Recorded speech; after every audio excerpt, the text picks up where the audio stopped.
Good morning, good afternoon, or good evening, depending on where you are, and welcome to today's Asia Society and National Gallery of Victoria event, The Legacy of Confucianism Across Asia. My name is Paul Gladston, and I'm the Judith Neilson Professor of Contemporary Art at the University of New South Wales in Sydney, and I'm the moderator for today's event. Before we begin, I'd like to acknowledge that many participants in today's event are dialing in from locations that have traditional owners and custodians. I'm currently on Gadigal land in Sydney, and I would like to acknowledge all traditional owners and to pay my respects to elders past, present and emerging.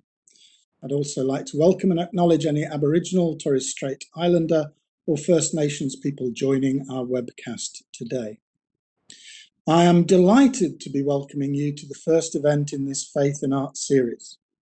As 2020 draws to a close, it is important to remember that our relationship with Asia spans far beyond our immediate crises and economic ties, and that we continue to explore and celebrate cultural connections in these challenging times. This series aims to explore how belief systems, whether philosophical or religious, shape communities, and in turn how art reflects this growth and change over centuries. Today's event will run for around 60 minutes, and it will start after this introduction with a presentation of Confucian works at the NGV, and then 25 minutes for our panel discussion, and around 15 minutes or so for audience Q&A. If you wish to ask a question, please submit it in the YouTube live chat box at any time during today's panel.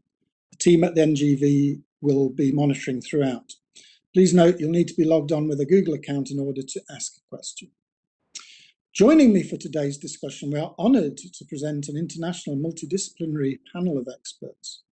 From Hong Kong, we have Eva Mann, who is the Director of the Film Academy and the Chair Professor in Humanities of Hong Kong Baptist University.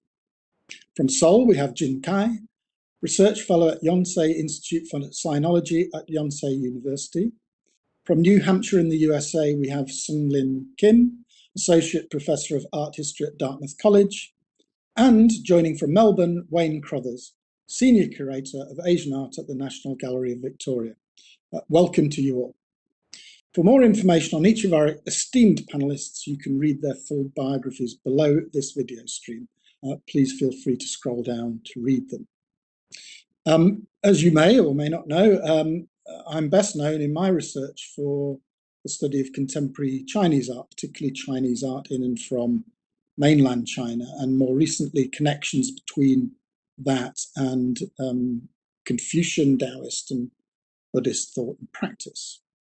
And I'd like to start our discussion today with a very brief background into Confucianism, which is a complex subject, and hopefully that will prompt you to look into further details about the subject of our talk today, which I can only touch on in this introduction. Confucius was a scholar and political administrator during China's spring and autumn period, whose life spanned the second half of the 6th and early 5th centuries BCE, so a very long time ago. Confucius developed ideas of, among other things, respect for elders, ethical reflection on the past, and self-cultivation as the basis for a well-ordered, stable, and harmonious society. Those ideas became the basis of China's governance as a dynastic imperial state for over 2 millennia, up to the beginning of the 20th century. The values and principles of Confucianism were embodied by China's dynastic imperial scholar gentry administrative class, known in Chinese as the Shi and elsewhere as the literati. Adherence to Confucian ideals involves strongly held beliefs and observance of rites, including ritual symbolic sacrifices to heaven on the part of China's emperor to ensure the mandate of heaven. Confucianism is, however, principally an idealist system of thought and practice aimed at good governance in the earthly realm. Confucianism is neither monolithic nor unchanging. Neo-Confucianism, taking account of supportive ideas taken from Buddhism and Taoism, was the consistent basis for governance in China from the Tang Dynasty, beginning in the 7th century, to the overthrowing of the Qing Dynasty, China's last, in 1911. While Confucianism is aimed principally at maintaining the continuity of China's dynastic imperial order through conformity to social rules, it also incorporates an ethical, Taoist-informed responsibility to resist overweening authority. In the context of an authoritarian dynastic imperial state, this resistance understandably often took symbolic and oblique form, including retreat from society. Although culturally pervasive in China, detailed knowledge of Confucianism was and remains the preserve of specialist scholars. Traditional Chinese thinking and practice was heavily suppressed during China's Maoist revolutionary period as being perceived as backward and elitist. Since the 1990s, Confucian ideals have been revived in China and given official government support as a means of offsetting the destabilizing impact of China's prodigious program of modernization of the last 4 decades. Dominant ideology within the present-day People's Republic of China is now a mix of dominant bureaucratic nationalist socialism and supportive, reassuring appeals to culturally unifying tradition, a combination signified by the term socialism with Chinese characteristics. Within this, there is continuing suppression of what are seen as the anarchistic tendencies of extreme Taoist thought. The Confucian idea of Tianxia, everything under heaven, which conceives of Chinese imperial power as radiating out concentrically beyond China's immediate territorial borders, has recently been revived by Chinese scholars as a basis for global political governance. Now I'm going to move on from that general description to a more specific introduction to the relationship between Confucianism and art. Historically, within dynastic imperial China, artistic practice, including poetry writing, calligraphy, landscape painting, and music making, was considered as an important focus for self-cultivation. Art also illustrated Confucian ideals, principles, and practices. Artistic ability was seen as an indicator of the capacity of China's scholar-centric class to order the otherwise chaotic human mind in accordance with the harmonious spontaneity of nature, and by association to govern the dynastic imperial state wisely. Artistic allusion and retreat into art making were also used to signify resistance to imperial authority. Both incorporate ideas taken from Taoism and Buddhism. Confucianism is not confined solely to China. Confucian thinking and practice spread historically across East Asia, notably to Japan and Korea. It has also accompanied the worldwide spread of Chinese and East Asian diasporas. The development of Western post-Enlightenment modernity since the 18th century has also been strongly impacted on by syncretic Confucianism. For example, European ideas of free market economics and living in harmony with nature were staple parts of Enlightenment and immediate post-Enlightenment discussion in Europe. Included in the spread of Confucianism outside China are Taoist and Buddhist-inflected Confucian aesthetics, which have impacted on the work of numerous Euro-American artists, among them the abstractionists Mark Tobey, Agnes Martin, and Bryce Marden, and the avant-garde artists John Cage, Robert Rauschenberg, and Bill Viola. Taoist, Buddhist, and Confucian artistic ideas and practices have also informed the development of Chinese East Asian contemporary art. This continuation of tradition is not only in accordance with current political thinking within the PRC, where contemporary art is now co-opted in support of government, it also provides a basis for oblique resistances to authority. A Neo-Confucian desire to live in harmony with nature is highly relevant to today's concerns with climate change. China's traditional dynastic imperial order may have ended over a century ago, but its traces persist, as I think we'll find out in this discussion, locally, regionally, and globally. And on that note, I'm now going to hand over to Wayne Crothers, who's going to give us a short presentation on some of the Confucian-related works from the NGV's collection. Over to you, Wayne. Thanks very much, Paul. Yes, I'd just like to introduce some works from the Asian collection at the NGV, which are around the theme of Confucianism, and hopefully they will act as a springboard for further discussion today. So if we look at the first work, which is type of style of work which would be very familiar If you enter or visit a traditional home, really not only in China, but in Vietnam or throughout Asia, Japan or Korea, you'll see to this day the ancestral portraits of the man and the woman, of the family from previous generations. Here we have two ancestral portraits from Sichuan province of the governor of Sichuan and the governor's wife of Sichuan, which are in the collection. And they, as I said, they form really the basis of the social structure, the family hierarchy, which is very much sort of the center point of Confucius' values and ideas. If we go on to look at the next work, which is a Korean screen, a fourfold screen, Mujado screen. This is an early 20th century piece, but really I think it sums up the Confucian values in the characters, which are across the screen. From the right-hand side, we have filial piety, which of course means to be good to one's parents.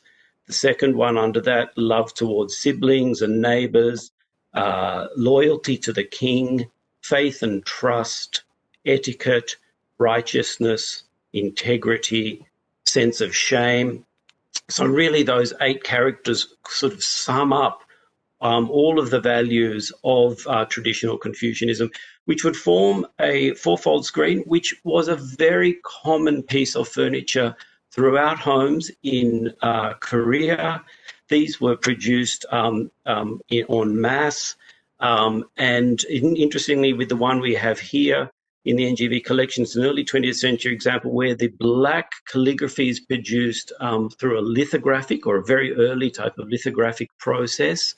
And then the very sort of free-flowing paintings of animals, which are sort of birds and plants and fish, which are attached to those symbols, are painted on afterwards with quite brightly coloured ink. So these were mass-produced by itinerant artists who travelled around Korea, and they filled a lot of the homes, and they formed sort of a basis for the learning structure within traditional Joseon dynasty Korean families and society. If we go on to the next screen, which is a far rarer screen, again, another Korean screen, which is known as the Chekori screen, or in English, literally books and things.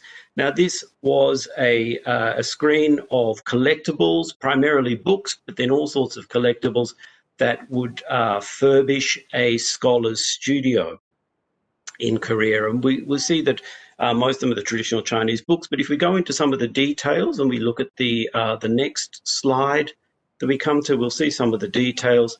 Across the top, we'll see in the center picture the bronze, referencing Chinese ancient bronzes, with the center piece, which really go back to the time of the Zhou dynasty, the spring and autumn era in China, in ancient China, 6th century BC, 5th century BC, that Confucius lived in. And it was scholars who were collecting these objects or paintings of these objects to show their association and their knowledge and appreciation of that period when Confucius lived. We also see poetic references with the narcissus flowers, again sitting on top of the set of books. And then we see the friends, the 4 friends of the scholar, which is the inkstone, the brushes, the paper, and the ink stick, represented in some of the smaller details of the Chekori screen in the bottom 2 panels.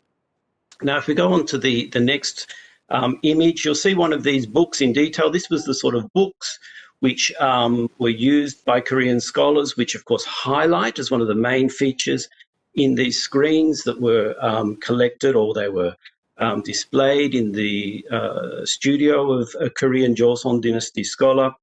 The books, this one is the Book of Documents, which is a series of referencing Chinese classic literature. And they were used, Chinese classical literature, written in both traditional Chinese characters as well as more contemporary Korean Hangul characters. We see a mix of both Chinese characters and Hangul characters in this book. Books like this were used, or the classics were used as reference materials and study materials for the for Confucian academics who were studying for the civil entrance examinations that gave them an upstanding position within traditional Korean society. And then if we move on to the next image, we see a contemporary work by the artist Xiao Liu. Xiao Liu is a very famous artist within the late 20th century. She was a member of the first contemporary exhibition in 1989 in Beijing, the first sort of independently curated contemporary exhibition. And this is with a very famous work called Dialogue, where she had two telephone booths with a male and a female in each of the telephone booths having a dialogue, a conversation. Controversially, at the opening of the exhibition, she shot a gun into the two phone booths, breaking the glass and causing the closure of the exhibition by the authorities. So the exhibition was only open for 2 hours before it was closed due to this incident, which is sort of really gone down in folklore as being one of the first contemporary art happenings in contemporary Chinese art. She's actually a resident in Australia at the moment, and this is a work of a performance that she performed in Sweden, in Gothenburg, where she's referencing the tradition, the Confucian tradition of calligraphy and the practice of calligraphy, representing the state and conformity, whereas and a male-dominated world.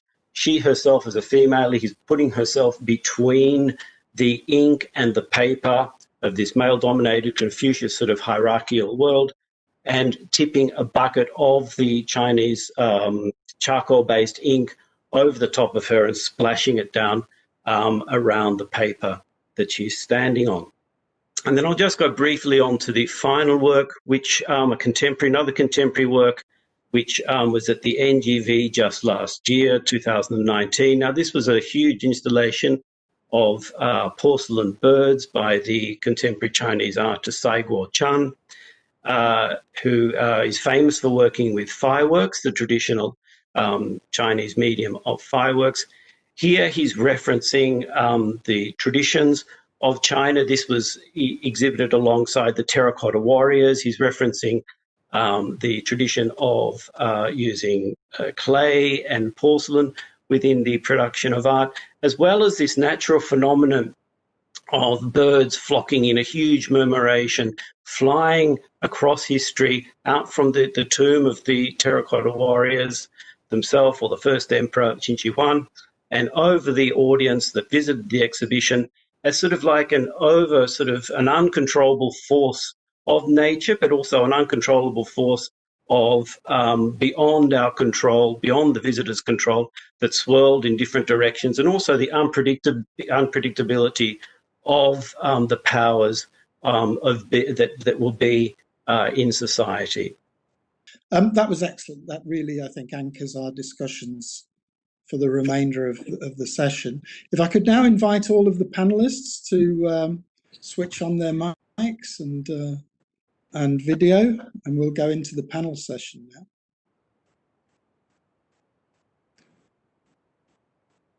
Thank you very much. First question I'd like to ask is to Sunglim. Sunglim, are you there? Yes, I'm here. Can you hear me? Yes, fantastic. I just wondered, just to extend the discussion beyond China right from the beginning, is how does Confucianism influence societal behavior and organization in today's Korea? Mm-hmm.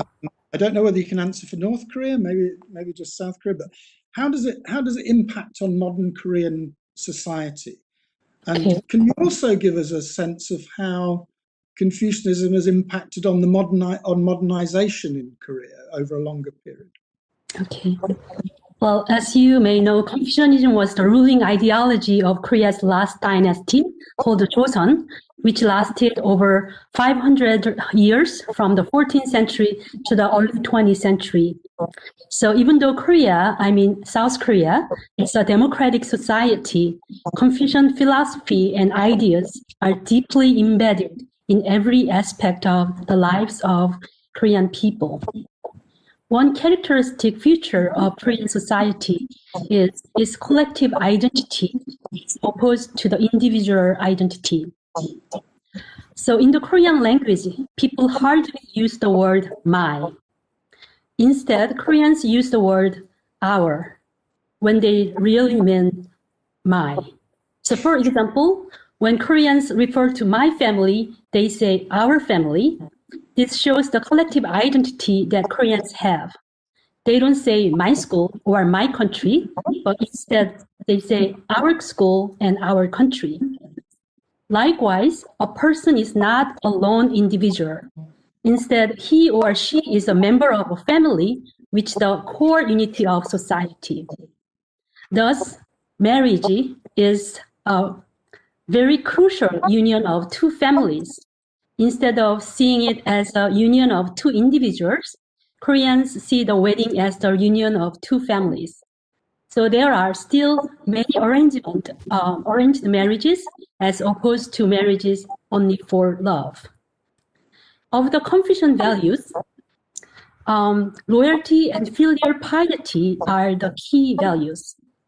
So when there arose any national crisis, Koreans deeply ingrained with a collective identity and loyalty to country came together and tried to overcome the challenges. May I have my first slide?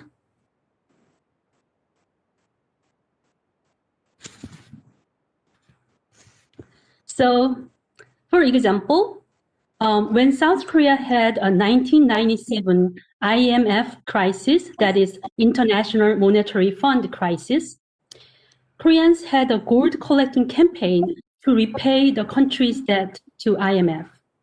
Over 3.5 million people nationwide collected about 227 tons of gold worth about $2.13 billion.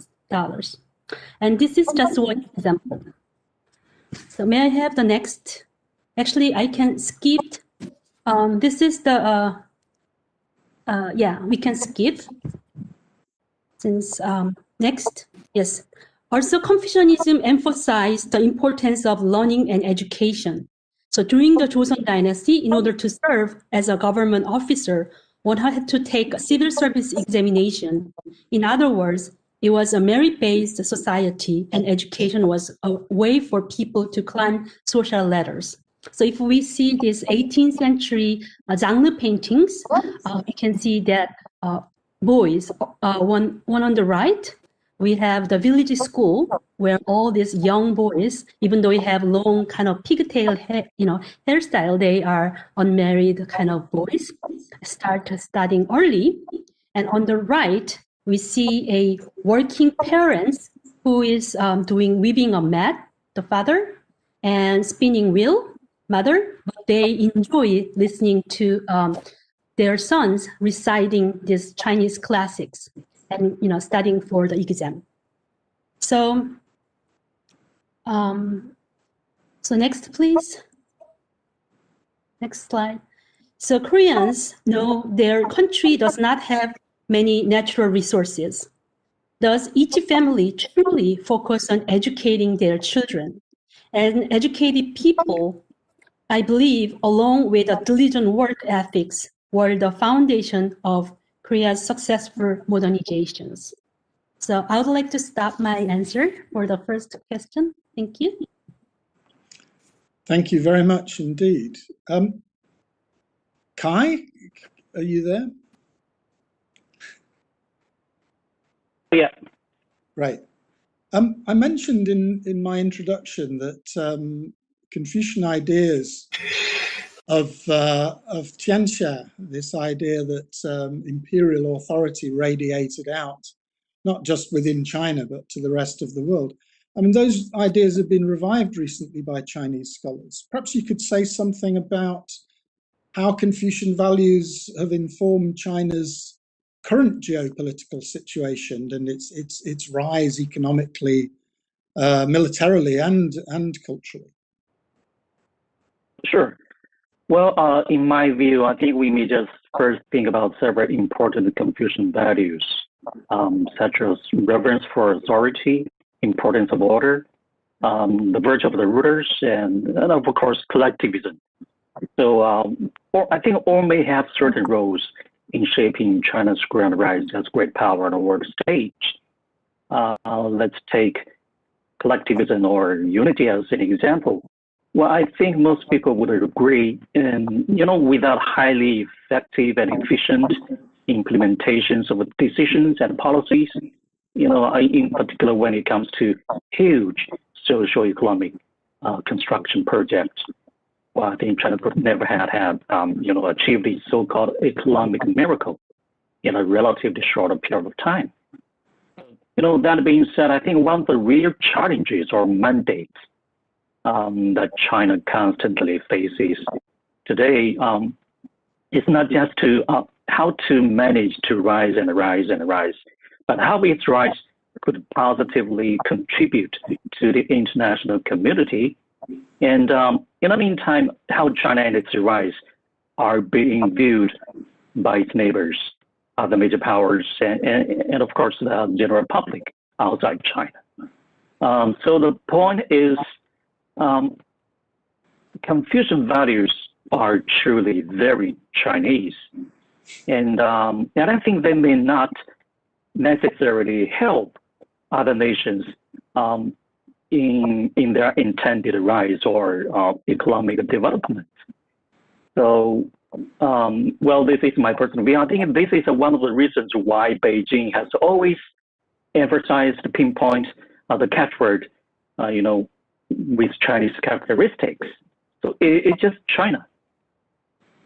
Do you think, I think it is very arguable that Confucian values have been a major contributing factor to, and the remains of Confucian values, their persistence, have strongly informed China's prodigious rise over the past few decades, because it underpins a sense of national unity and cooperation and so on. But what about those who've been critical of the ideas of Confucian values being behind China's rise on the global stage? I mean, those scholarly works that I referred to, where Tianxia is being kind of aligned with China's currently strengthening position, they've been criticized as neo-imperial in a certain sense. What should we think about that?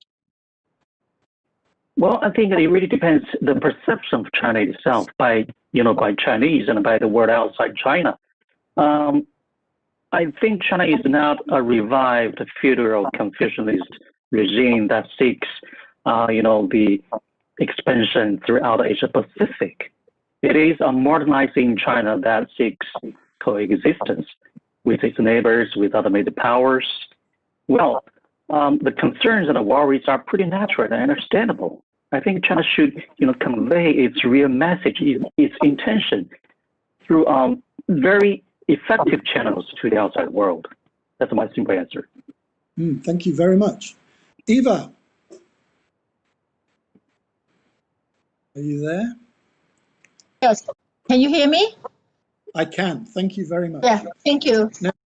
Now, as we said in the introduction, and certainly on the biographies we've included here, your work your research covers interests in comparative philosophy between Asia and the Euro-American tradition, I assume. What kind of relevance do you think Confucian values might have for cultures and societies outside of East Asia? Kai was suggesting perhaps it wasn't so relevant to non-Chinese cultures and societies. But what do you think? Do you think Confucianism has some value in the contemporary world?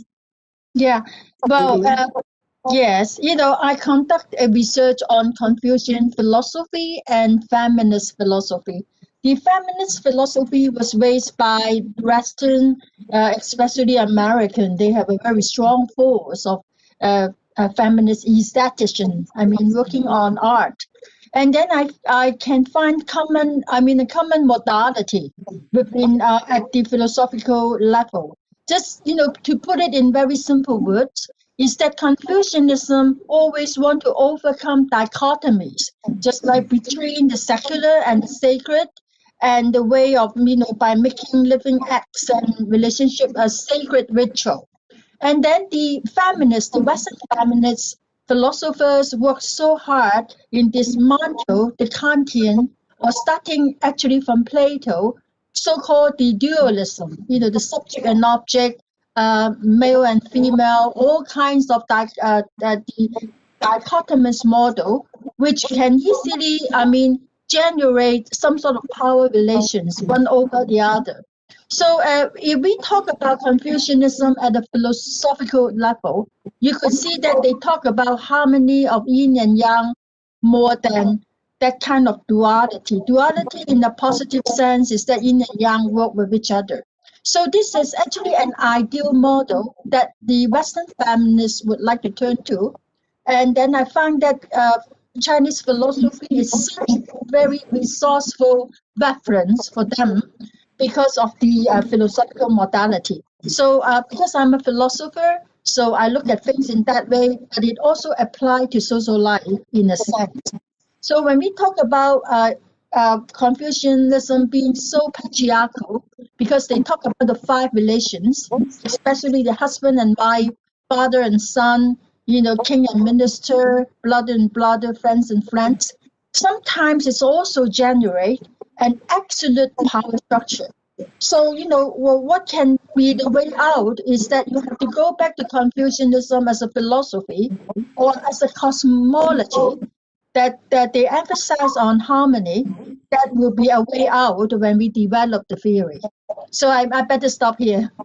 No, that's absolutely fascinating. And I think perhaps we can make a distinction, can't we, between the way that Confucianism underpinned a patriarchal imperial society and the philosophy itself, which in its syncretic form, that's to say influenced by Taoism and Buddhism, does have critical resources of the kind you're describing, ones that perhaps unsettle rigid structures and rigid binaries of the kind that would underpin a patriarchal society. So there's a tension, perhaps, in Confucianism between the way it was used historically and the kind of critical values and resources that it might have inherently within it. Yeah, I totally agree. And I agree with Sunglim, as you point out, the collective ideology, which works very well with the current so-called the Chinese style or Chinese characteristic of communism or socialism in a sense. Sometimes you may wonder, communism in some regimes may disappear so quickly. But in China, after 1949, it's growing stronger and stronger. It seems like, we didn't see a signs of recession talking about communism. And why is it this way? It's because of the collective ideology. Yeah. But the point is, Confucianism also have a sense of religion. It's a civil religion. So back in the 1990s, French sociologists or anthropologists conducted a social research and saw that everywhere in China, even with a very prosperous cities, economic cities like Canton or Shanghai, they have Confucius temple. So people try to worship Confucius as a person, as a god or a civil god, but this is not welcome or, being accepted by the government. So it only exists for maybe a decade and then they are all gone. So because the point is, Confucianism is a daily practice. They accept it. They cannot accept it as another religion, a social institution. Yeah. Thank you very much. Just to bring us up to date a little bit, one thing that I think we've all been aware of is how successful nations in East Asia have been at controlling coronavirus and maintaining their relatively low levels of infection and mortality. Do we think that Confucianism has any bearing on that success or apparent success? Sunglim, do you have a view about that in Korea?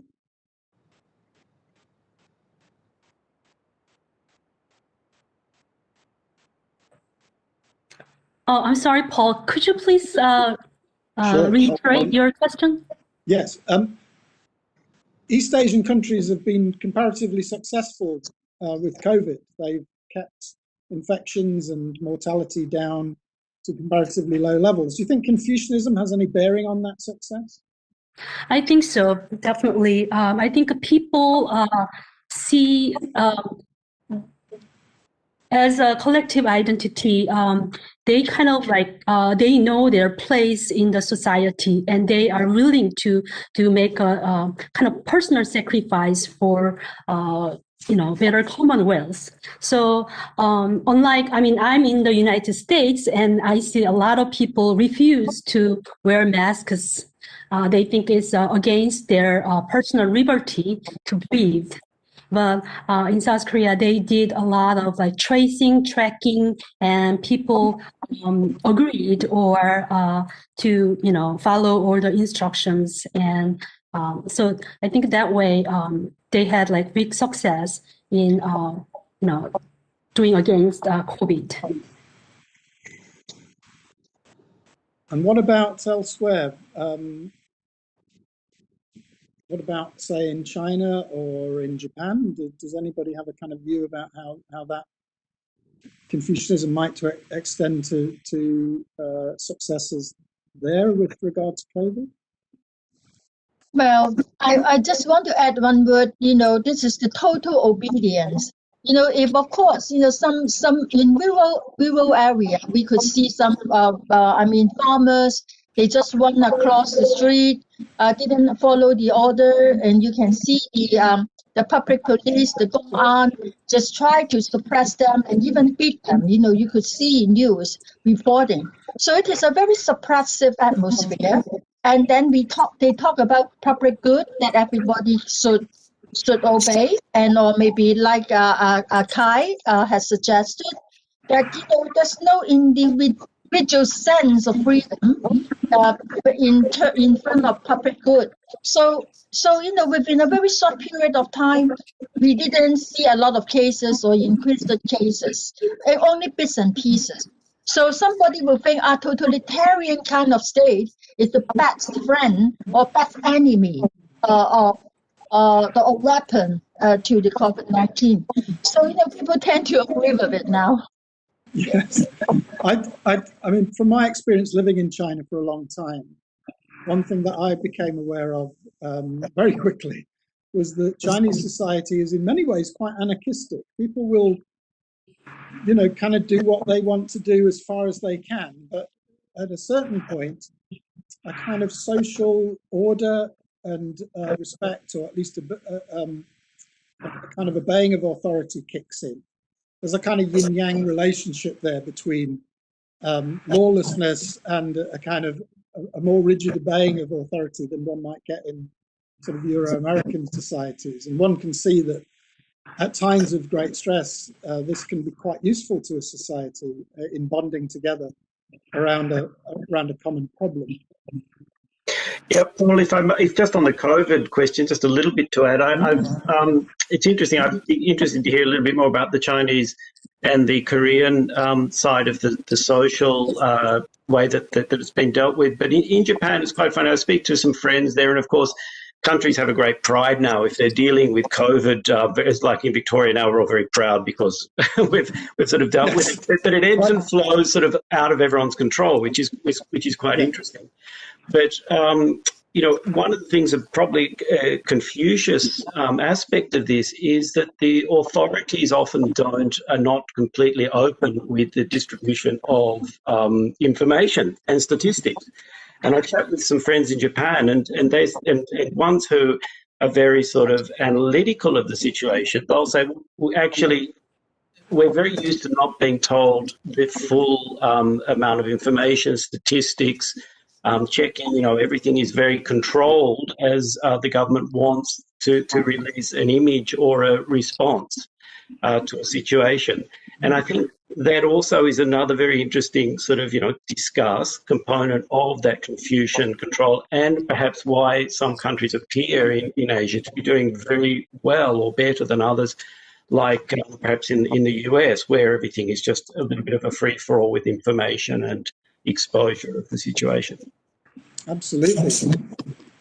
I think if we now move on to questions about the relationship between Confucianism and art and artistic practice and aesthetics.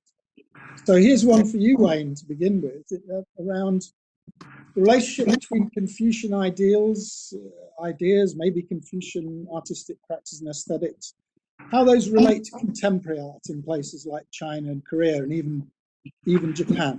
Do you think Confucianism has a bearing on contemporary art in East Asia? And if so, is it possible to be Confucian and contemporary at the same time? Well, I think as being a social base, and whether Confucianism can be interpreted as a religion or a philosophy, people would think more perhaps it's a philosophy or a set of ideals than a structured religion. But throughout history, whether that's politicians or people with ideas or rulers, they pick up ideas or philosophies and they use them to their own advantage, or they reinterpret them in their own way, which is something that Kai was touching on with the Chinese authorities, as well as Eva. And I think artists, do the same thing. They take sort of an idea or a philosophy and then they interpret it perhaps from their own personal perspective. And the two contemporary artists that I did introduce, Xiao Liu and Sai Guo-chan, you would see very much that Confucianism is playing a role within their statement. Now, whether that's sort of they're being subversive or they're making a statement about sort of the suppressive sort of elements of Confucianism, or whether that's something which in Sai Guo-chan, I know he's very much very highly respects the family structure, and he's one of the new generation of Chinese who have reinvigorated the practice of visiting the family tomb and, for ancestor worship and ceremonies on a yearly basis. He travels back to China and lights incense and has a ceremony where all the family members come together. And in that sense, he's also creating a dialogue with Chinese history in his artworks, referencing the rulers. But alongside of that, in the classic sort of way of contemporary artists, he's layering an element of question onto that structure, perhaps, and onto the ideals of this sort of social structure and control, which sort of creates a very interesting dialogue between the viewer, the artist, and their artwork, which is sort of what contemporary art is all about, isn't it? I think you have that right. I think it's a complex question as to how the traces, the remains of Confucianism impact on contemporary art, not just in China but across East Asia. It's not a one-track thing. I think it's multifaceted. What I would say in my own work is that I think it's actually very difficult to pin down a contemporary artist, say from mainland China, who isn't making some kind of direct or indirect reference to Confucianism. Whether they're conscious of that or not is another question. But I think it's pervasive. Traditional technical practices, historical stories, foundation of Chinese society. That's true, and that's one of the fascinating things, and that's what art galleries like at the NGV. We're creating these wonderful sort of historical contemporary dialogues within our exhibition spaces, which sort of encourage people to discuss and understand those cultures from a historical perspective. That really our histories are what have made us who we are. Absolutely, thank you very much. Sunglim, I wonder whether you could tell us a little bit about maybe the transition in Korea from sort of pre-modern art to traditional art and aesthetics and into the modern era. What role does Confucianism play in that transition from the traditional to the modern? Okay, I think Confucianism emphasized simplicity, modesty, and humbleness, and these attributes were reflected in Korean art and culture from pre-modern times to the early 20th century. So may we have a slide of pre-modern Korean architecture? Yes, this is it. Okay, so if we look at this slide, this is a residential architecture for ruling elites, Yangban house. And as you see, like both exterior and interior are left white without any colors. And rooms are simple with minimal decorations. And as Confucian values, like Confucian relationships, the men and women, husband and wife are, have distinctions and differentiation. So there is a men's room, and we see the men's room here, the master's room, where master has, have meet friends and do study, etc. And as you see here, is pretty simple and minimal in their furnishings. And just have few hanging calligraphy and low tables, etc. And as Wayne, said earlier, you can see the 4 treasures of the this master's studio or scholar's studio. Okay, and next. So I think this simplicity really goes well with Korean aesthetics. And likewise, Joseon people liked white porcelain the best. So these are the munjar, very unique Korean white porcelain from Joseon Dynasty, and blue and white porcelain bottle, again from the Joseon Dynasty. So if we compare with her neighboring countries' porcelains, next please. Next slide, please. Yeah. So one on the left is a porcelain from Qing Dynasty.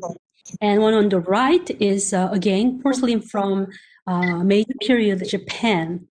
And they are overglazed enamel, colored. And Koreans, even though, Korea was one of the very advanced country in terms of ceramic industry in pre-modern period, they never really developed any overglazed, decorative techniques. Instead, they just kept all the decoration underglazed. So, and also next. Also, Koreans really like books and learning. As I said earlier, there's bookshelf paintings called 책거리, which were shown in an earlier presentation today by Wayne, were popular among elites as well as wealthy commoners. So if we look at this one, this is more kind of bookshelf, large-scale 책거리 screens with some luxurious import objects from China and from West, through China. And so, and Kenny, next slide, please. And these are the 책거리 screen for the more humble people, like wealthy commoners, but not the elites. A small scale, and now bookshelf structure is gone, but they are stacked on one another like a Western still life style. And however, books are still the subject and focus of these screens.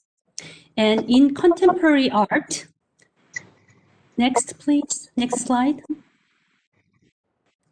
This white porcelain kind of that tradition continued on. So now they are the potter Kim Ik-kyung, the ceramic artist Kim Ik-kyung, continued the traditions but reinterpreted porcelain. She said she really was appealed to the practicality as well as aesthetic beauty of porcelain. On the other hand, the photographer Gu Bon-chang, using the medium, like new medium, modern medium of photograph, and taking the porcelain from the Joseon Dynasty. And next slide, please. So I will stay, with the topic of Korean love for books. And this contemporary artist reinterpret the 책거리 paintings, or say as a library, okay, and have kind of recreated their category with selected books to kind of make their own images or make identity for them. So this would be a kind of Korean contemporaries kind of continuing some tradition of Confucian learning and the purity and aesthetic, the white colors.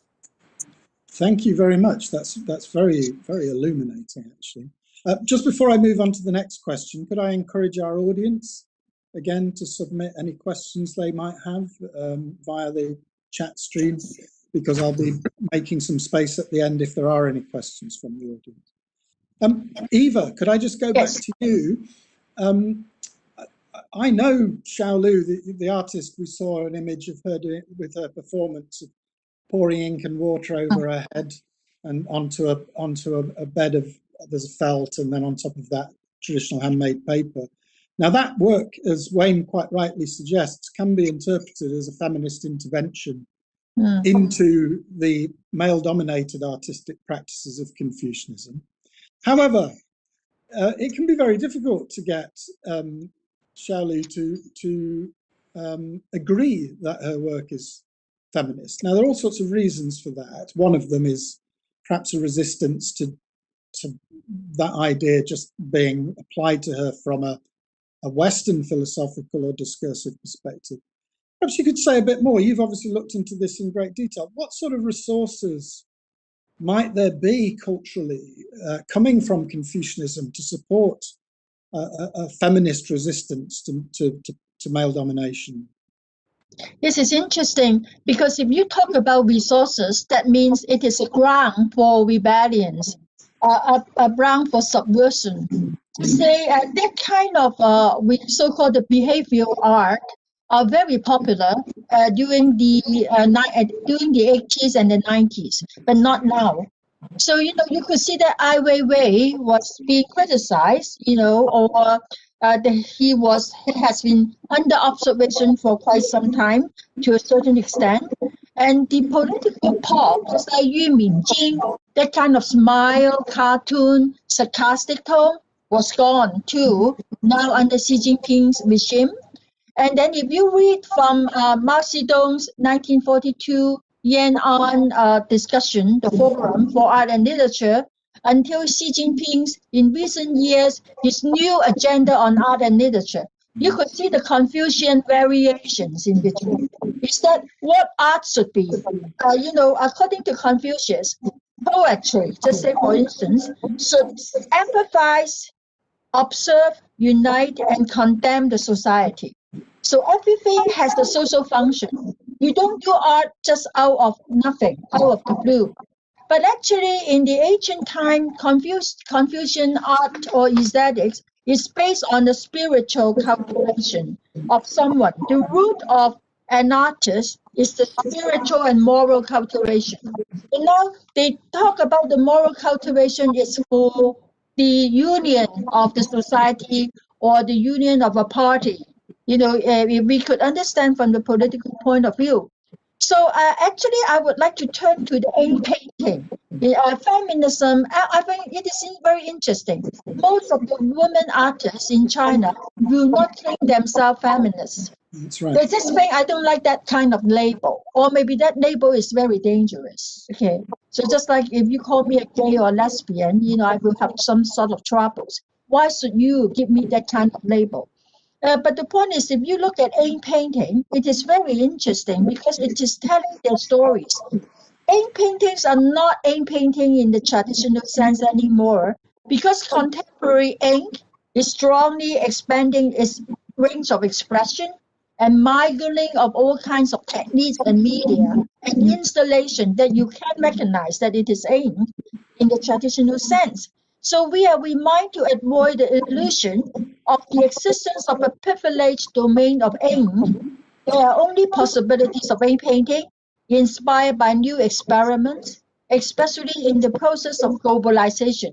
When you see Chinese art in the art market, in the global art market or art fair, they are really making a voice or even a noise very stunning. It is not traditional, quiet type of art.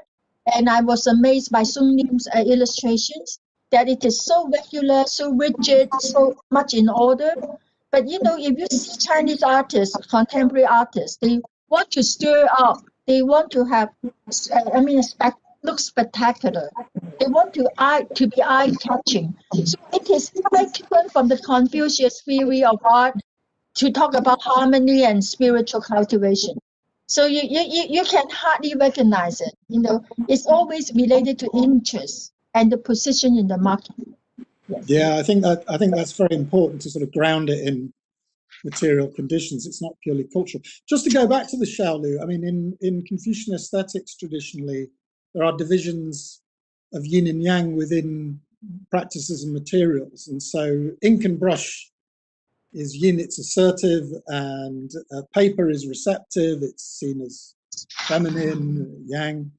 It's interesting to see Xiaolu intervening between the two, putting her body between the two and interrupting that dualism in a way that I think you described earlier on in this discussion. So her work is open to interpretation as feminist, but in relation to a very specific set of cultural ideas and resources. Moving on now, Kai, let me ask you a kind of broader question. We're living in troubled times. There's a lot of factionalism in the world, conflicting ideas, struggles of one kind or another, nation states kind of facing each other down over various things. Do you think this gets in the way of an international understanding of Chinese and East Asian culture, a kind of understanding of some of the things that you were talking about earlier on? Do you think current realpolitik gets in the way? Oh boy, this is a very tough and a very abstract and challenging question. I'll try explaining based on what I can read or what I can comprehend from the current situation. But I have to confess that I have a little knowledge in art of Confucianism, or not to mention, the linkage between Confucianism and Chinese foreign policy, etc. But coming from a personal perspective, I mean, yes, there are enduring diplomatic strains surrounding China. For example, with Australia, with Japan, even with South Korea. But that's only one aspect of the overall China's relations with other countries. As I mentioned before, the point is, it is not a revived feudal Confucianist regime, or not so-called evil communist regime that seeks an expansion throughout the world. No, I mean, it's a modernizing China. It's just modernizing China that seeks coexistence. But the problem is its diplomacy may have brought concerns and worries to other countries, which is very natural and understandable given China's sheer size and its evolving position in the current international relations, which is also changing all the time. So I believe, the diplomatic strains, problems, or dispute and issues between China and other countries should not suppress our views, our dialogues, and our intercommunications. In respect to Confucianism or any other beliefs between any other countries. Thank you very much. I think that's a very considered answer. We're coming to the end of our discussion now, but I'd like to ask Wayne to respond to a question. It's really about how how does the NGV provide space for the presentation of different value systems in relation to art and culture, and how does it inspire critical reflection and discussion of the sort we've just heard from Kai? Yeah, well, I representing Asian art, which is everything from east of Istanbul right across the Philippines and all between. There are such a diverse group of cultures, ideas, identities, thoughts, religions, etc. And we just focused very strongly on creating a non-partisan, neutral type of environment where all of these ideas can be presented in a very contemplative sort of manner for people to really interpret them on their own level and then go on to inspire them to question beyond that. And I think that's the role of art within a society which is so full of noise with invested interests coming from different directions, that the art gallery or the museum's role is to create a contemplative environment without any specific intention to influence people's ideas, but a peaceful environment for them to interpret themselves and then for them to go on and investigate, to understand these situations on their own terms. And really perhaps gain a clarity away from the noise of media to understand issues, historical and contemporary. Absolutely fantastic. And I would certainly encourage anybody who's listening in today to get down to the NGV whenever they can and have a look at the Asian collection, because I think it's very enlightening. I don't have any questions from the audience. However, there have been some very positive comments. I'd just like to pass them on to our contributors here today, saying how professional you all are and how thought-provoking the discussion has been. Inevitably, within an hour, we can only put a tiny scratch on the surface of a hugely diverse and rich subject. So hopefully we'll get an opportunity at some point to come back to this. And I'd just like to, we do have a question. They're coming in at the last minute. Let me have a look. Let's see if we can get down to it.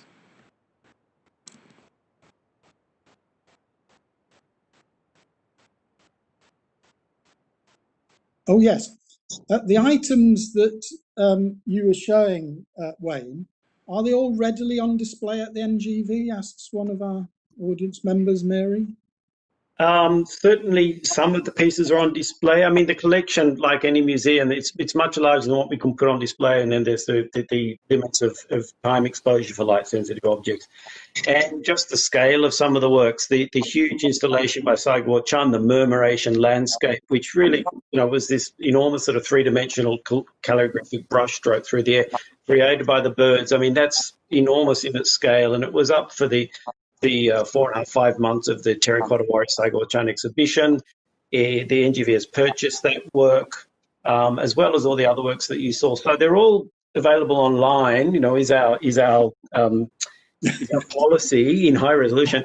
But no, we don't have them on display all of the time. At the moment, the Chikori screen, the books and things screen, is on display, as well as a lot of other Korean objects that Sunglim was introducing, some Joseon period white porcelain. We've just acquired a beautiful moon jar, which will go on display as soon as we reopen next month. So there's a lot of things to see, not everything that I showed today, though. Excellent. Many thanks. I think I'm going to draw things to a close by inviting Philip to say a few words, but I'll just say myself personally to all the other contributors, thank you very much for your very rich contributions. It's been very enjoyable to chair this discussion. Philip, over to you. Thank you, Paul. And on behalf of Asian Society Australia, I'd like to sincerely thank our panelists for joining us today, Sun Lim, Kai, Eva, and Wayne, and of course to you, Paul, for great moderation and lending your incredible expertise to the discussion as well. What a rich and thought-provoking topic, as well as a discussion.